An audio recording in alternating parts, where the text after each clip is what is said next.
Alright, what's up everybody? Here we are chilling in the project studio that I'm using for right now until I move into the new crib. Got here Room EQ Wizard version 5. That's Room EQ Wizard version 5. Free software. Go to hometheatershack.com, register in the forums. They got a lot of good threads over there. Now a lot of it pertains to home theater sound system setup. However, you can apply it and use the measurement tool that you see here towards your studio. And it's free. Now, I'm talking through my ECM 8000 measurement microphone. And that's going into my MU1820M sound card. It's a discontinued model from MU. You may hear some sound in the background. That's my daughter. She's playing Little Big Planet 2 in the other room. And you may hear some thumping, but that's just my dog over here humping his damn bed. Now, the purpose of this video is to basically show you a plugin that you can use with this program to correct some inadequacies you may have acoustically in your room. Now, first off, I am fully aware of all the scientific and the science behind using EQ and the whole debate, and I know all about it, okay? So I'm not going to get into all that. But just know that if you have a somewhat treated room, all right, your room has to be treated somewhat. If there's no treatment and you have a long RT60 time or a lot of reverb, this can actually do more harm than good, all right? But if your room is treated and, you know, you got some type of treatment going on, it can help a little. And I would say more use it as an alternate to your normal referencing. You can enable the plugin I'm going to show you, or any plugin you might want to use, and you can use that and enable it during your mixing or mastering, whatever you're doing, to get just a different reference, a different sound that you can use to check. Of course, you're going to want to reference it to some of your favorite songs, know your speakers in your room, and know your room.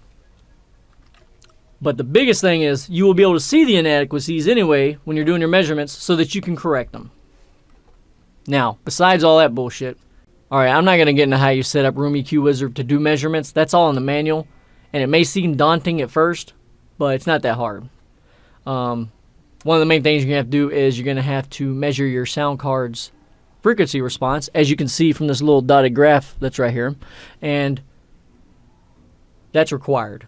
And that basically you just route from the output to the input on your sound card. It's all in the manual. But I can tell you you're going to need some tools. The measurement microphone, for one, the one I'm talking into, and an SPL meter, very important. I got this Radio Shack SPL meter, bought it for $50. My ECM 8000 measurement microphone is about $50-something. So about $100-something, and you got yourself some measurement tools you can use. One of the most important things I am going to point out, though, is your SPL meter calibration. When I press the calibrate button here, I'm going to choose, you can either choose your subwoofer signal or a monitor. Let's just say your speakers, your little monitors that you have, your speaker monitors you have. All right, it'll play a signal from those, basically in that frequency range. Now I have a sub. I have two RP5s, the first generation Rockets, KRK, and I have a Rocket RP10S subwoofer. So I can use either or. I usually just use the speaker cal here. And you also, if you are using a sub, you need to use an SPL meter. Follow the instructions in your manual that came with your speakers, because you got to match your subwoofer level to your monitor level, so they're both at the same level frequency wise, and or you're going to have problems. So you got to make sure you do that. Anyway, so when I play this, you hear a sound. When you hit finished, you're basically telling Room EQ Wizard that the level it was picking up inside your measurement microphone is the level that you selected. So I have my SPL meter here. I'm standing out of the way of the sound that's being generated from my speakers going into my measurement microphone. So I have the measurement microphone kind of at the same level. And I set my levels. All right, the way you set your levels, you can set it in here. There's a way to do it, but I use my MU1820M's patch mixer, and I change the level here. And while I'm monitoring the signal, all I do is I increase or decrease the level right here until I get 80 decibels on my SPL meter, which I do.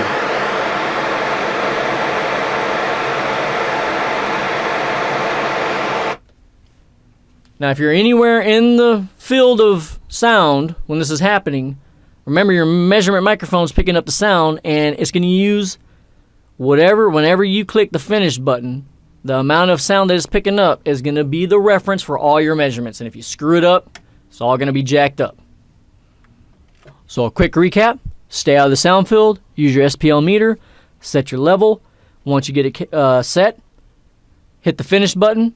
It'll calibrate the sound that it was picking up in the microphone as being the 80 decibel level, and it will use that as a reference for your entire measurement. Do it incorrectly and you're all screwed up. Alright, so let's get down to business. Typical response of a small room, 10 by 9, something like that, angled ceiling, some bass trapping, and some high frequency absorption. Your response might not look like this in the low end. That's only because I have a subwoofer. And if you don't have a subwoofer, your low end's not going to look like this. Got a dip right here. Remember, 80 was my reference level, this line here. Got a dip right here at 60 hertz. So if you're mixing in this position and you don't know much about this stuff, you're going to end up compensating for, to you, the bass, the boom boom in your speakers sounds low. So you're going to be like, man, you know what? This thing ain't bumping. I'm going to go down to my EQ, or I'm going to increase my kick drum, or whatever, your 808, and you're gonna compensate for what you're hearing, and then you're gonna take it out to your car or wherever you're gonna take it, and it's gonna sound, the bass is gonna be overpowering. But anyway, let's get into the EQ filters. I got smoothing. There is no smoothing right now, and basically what we're gonna do is we're gonna smooth out the graph a little bit. Choose 124. You'll notice the graph is gonna change. There we go. We're gonna go to EQ, and we're gonna generate some filters so that we can plug the settings into an EQ so that we can put that EQ on our master bus in our DAW or your recording program like Cubase, Adobe Audition, whatever. And it's so that you can employ that plugin and correct some of the problems in your room. So here we go. We're going to get rid of this. And I'm going to expand this so you can see it better. You want to go here, generic first. You're going to start out with generic target settings. Remember, 80. Yours might say 75. If it says 75, it's going to be below your target here because I have the filter and target turned on. You want that set to 80. So just emulate the settings you see here.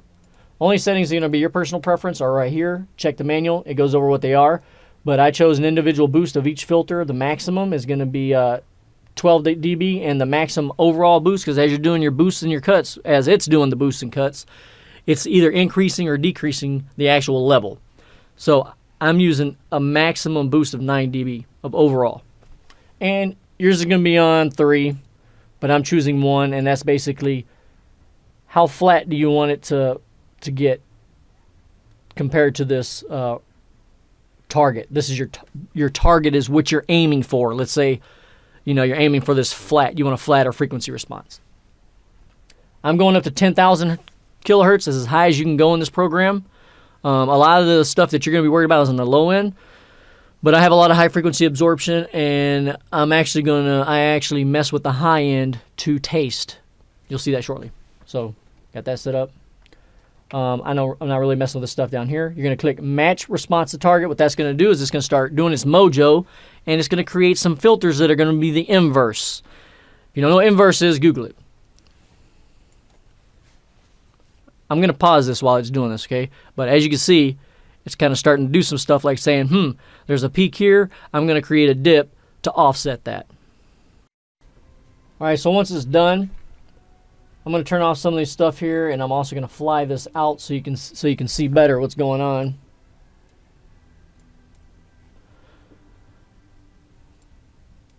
There we go. Now, that's my measured. This is my target, the flat frequency response I'm going for. These are the filters it's made. Basically, as you can see, this peak here is being offset by this equalization of a dip to basically an inverse. And with those filters, it's predicting that my frequency response will look something like this. So I'm basically going from all crazy to this more of a flat frequency response, right? Does it work? Well, we'll find out here shortly what it can do. Now I'm going to turn these filters on again, and I'm going to go over here. Now the EQ filters here, EQ filters pane is where all your filters are.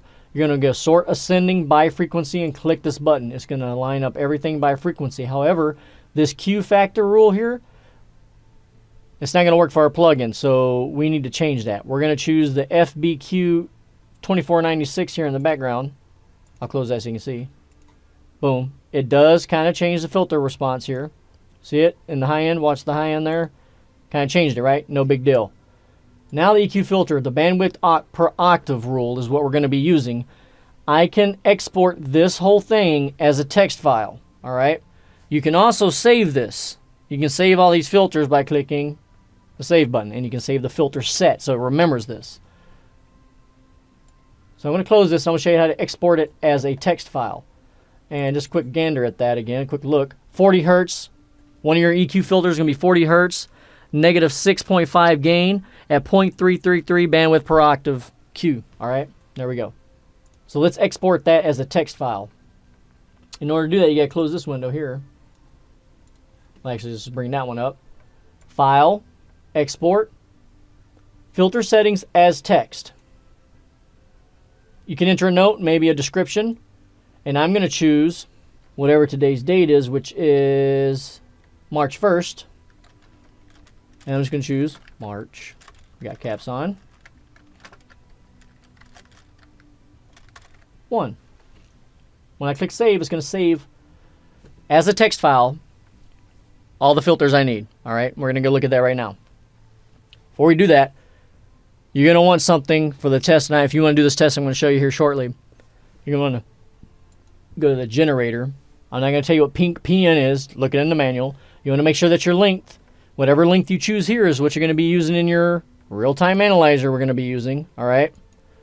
It actually has a real-time analyzer. You can analyze the room while you move your speakers around, while you do things, while you bring in acoustic treatment to see how it changes, okay? Anyway, it actually allows you to save with this reference level of negative 12 RMS, all right, decibels 4 scale. You can save it to a WAV file. It's going to save it as a stereo. However, you can convert that into a stereo. Convert it into mono, which is what I do. Or you can put that stereo file onto a mono track, thereby turning it into mono. Anyway, so that's how you're going to see what I did over here. I'm going to open up Cubase. You don't need this whole setup that I got going on here. You basically just need to put the plug-in on your master output fader. If I press F3 to bring out my mixer, my stereo out here will be my master.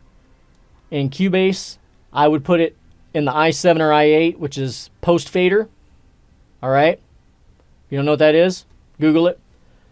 That's where you would put it. But for this test, I'm not putting it there.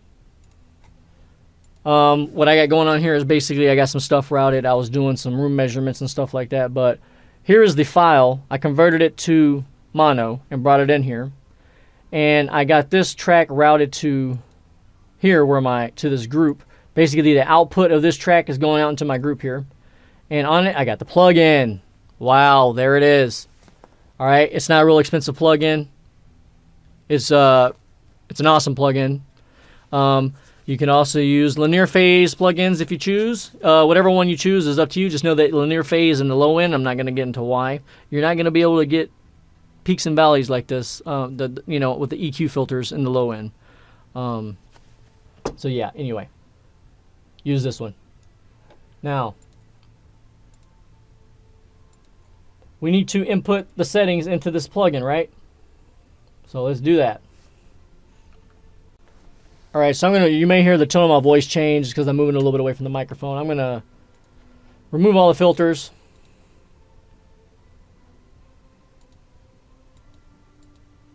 Basically, it removes all the filters, and we're going to, remember we exported a text file of all the filters.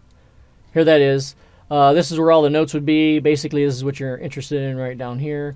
40 hertz, 48 hertz. It has the gain that you're going to enter and the octave. All right, the cube, the bandwidth per octave. All right.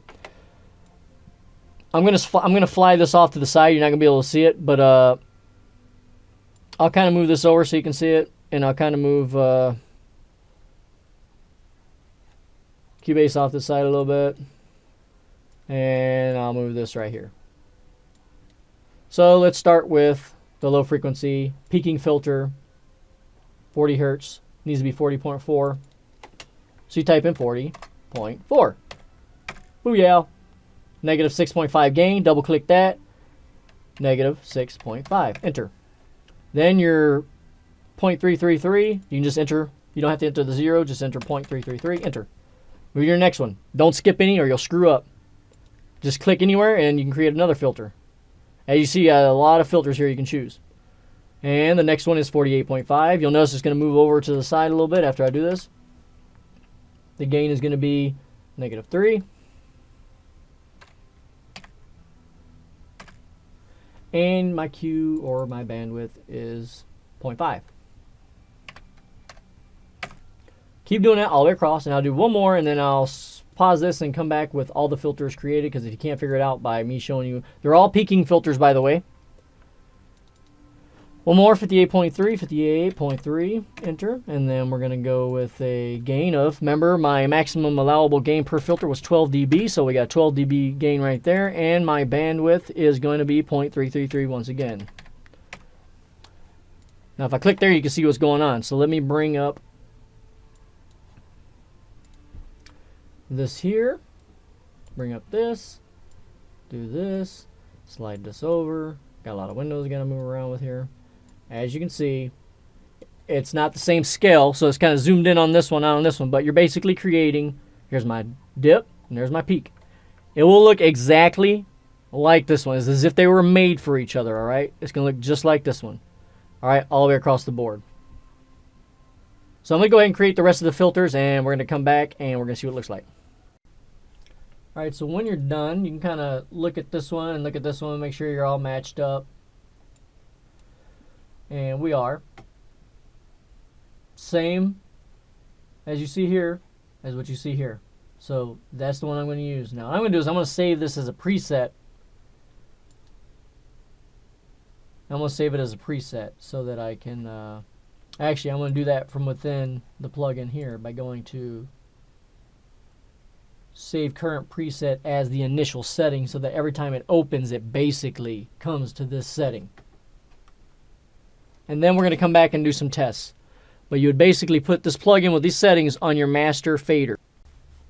Now, as I've said, you would put the plugin on your master out. Alright, so it's last in your chain when you're doing your mixing. But make sure you bypass it when you're going to do your mix down. Alright, you don't want to mix it down with the plugin enabled, because those plugin settings are going to be applied to everything. And then when you go play it, it's going to sound weird because you're not in that room anymore. Another thing is, you remember how we had the maximum overall boost of 9 dB? You need to ensure that whatever track you put it on, just know that it can possibly increase the gain by 9 dB. So if you have a mastered track that you're using as a reference, let's say your favorite artist's song, you've ripped it from the CD and you're listening to it as a reference, and you throw the plugin on the master, that's an already mastered file, so it's pretty much already been limited. So if you put the plugin on the master, you need to be careful, because you're going to overload your speakers. Basically, it's going to be really loud. It's going to clip and distort. It's going to sound like crap. So you're going to make sure that your master output fader is lowered, or the track output fader is lowered, wherever the plugin is, or you can actually grab the volume fader on your clip or event or whatever to bring down the level of that. I warned you. Alright, so let's do the test. I'm going to loop this. I got this looped. I got it ready to play. It's going to group 1. I got the thing bypassed. The plugin's bypassed. Bring this bad boy up. You want this set to decibel. Alright. You can set decibel full scale. It's up to you. I'm going to choose decibel so we can get a better idea of what's going on. And you want to set this. I'm going to show you what all that does here shortly. Here's a 65536. If you remember correctly, that was the setting from within here when I went generator. And then when I exported this, you can see 65536. All right, that's what that is. But back to this. That was that. This is your averaging. As the sound is playing, you can notice it's moving around. .94 is a good one. If you go a 5.0, it's going to be moving around and bouncing all over. It's going to be a quicker analysis, all right? And it's going to be kind of confusing to some of you. So a good one for you to use forever would be, it's going to start to find something, and I'm varying a lot, and then it's going to change very slowly. But you want something to where when you bring new acoustic treatment into your room, as you're doing the real-time analysis and the signal's playing, as you bring stuff in, you want some movement, so you want a little quicker movement so you can see where it's at. So I'm going to go ahead and play the signal now.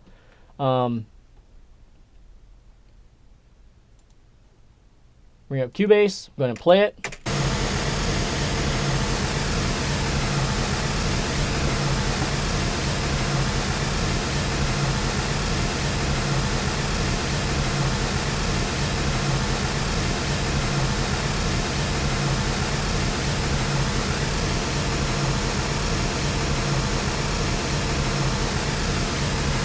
You'll notice it's pretty much, but as I talk it's going to change, that it's pretty much the same thing as my measurement. That was my measurement I made earlier.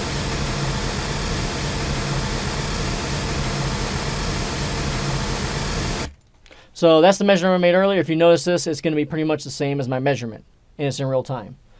So now if I was to move my speakers around, move my microphone around, things are going to change. You can check different areas of your room.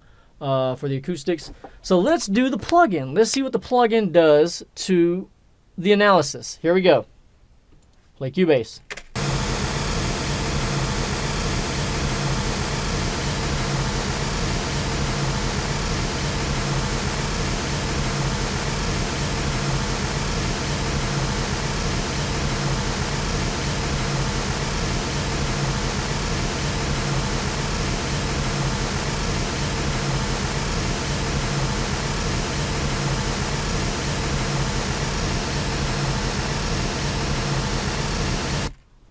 For all the slow people, this is my enable, my bypass button for the plugin. When I bypass it, you'll notice what it's going to do. I'm actually bypassed right now. I'm actually going to enable it, and you'll see what it does. All right, I'll shut the hell up now. Here we go.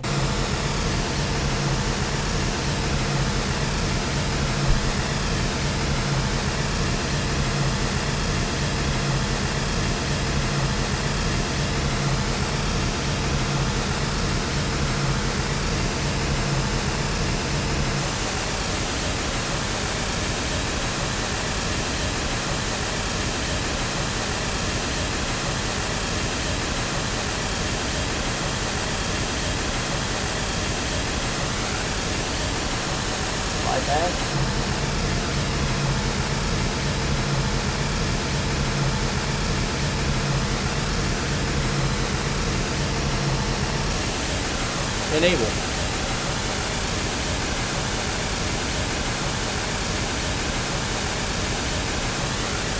Change the averaging.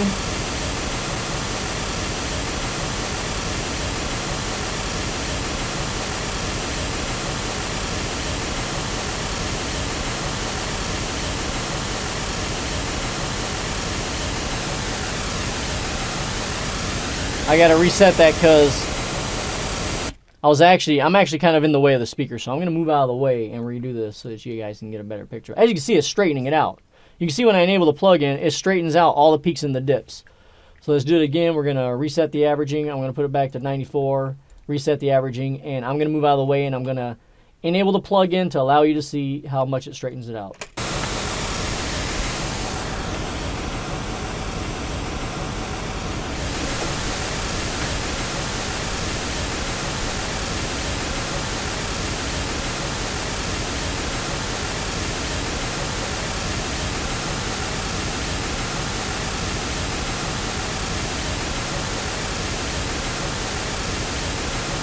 Now, if I move anywhere near the speakers, it's going to change the sound. All right, watch what happens if I even move near the speakers.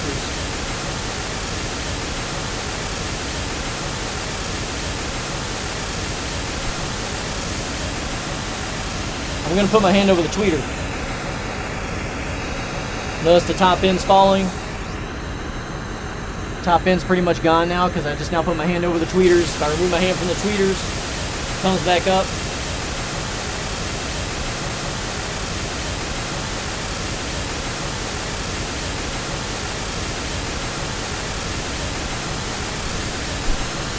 So you got that compared to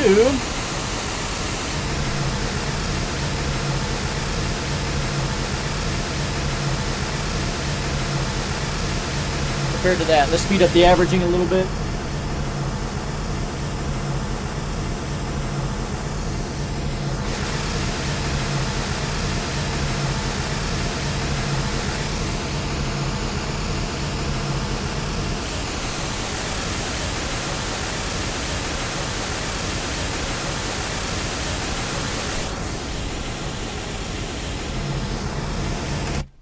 So as you can see, it's not the greatest. However, it did make a correction. All right.